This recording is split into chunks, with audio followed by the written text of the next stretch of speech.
ఆ పనులు చేయకపోతే నువ్వు 24 గంటలు రూమ్లో తలుపు వేసుకొని గడి పెట్టుకొని 24 గంటలు ప్రార్థనకి ప్రయోజనం ఉండదు. ఎందుకంటే నీ ప్రార్థన అనేది మాటల రూపంలో ఆగిపోయిందే కానీ అది చేతల రూపంలోకి మారలేదు. పరలోకంలో నుంచి దేవుడు కూడా, అరే మీరు మారండ్రా, మీకు ఈ రోజు నుంచి చెప్తున్నా, ఈ రోజు నుంచి మీరు పూర్తిగా మారిపోవాలి, ఆయన మాటలతో ఆగిపోలేదు. పరలోకంలో దిగొచ్చాడు మనిషిలాగా దిగొచ్చి ఎన్ని కష్టాలు అవసరమో అన్ని కష్టాలు పడ్డాడు. మనుషులు ఏదైతే ఆ రోజు నీచమైనటువంటి మరణంగా ఇచ్చారో ఆ మరణానికి కూడా ఆయన వెనుకడుగు వేయలేదు.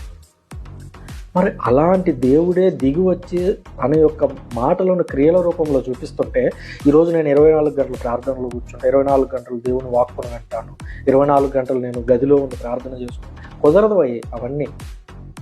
దేవుడు చెప్పిన మాట విని తీరాల్సిందే. మన యొక్క విశ్వాసం అనేది, మన యొక్క ప్రార్థన అనేది క్రియల రూపంలో వ్యక్తం కాకపోతే నీ విశ్వాసం దేనికి? ఆ ప్రశ్న మనం వేసుకోవాలి ఎప్పుడు. ఆ పనులు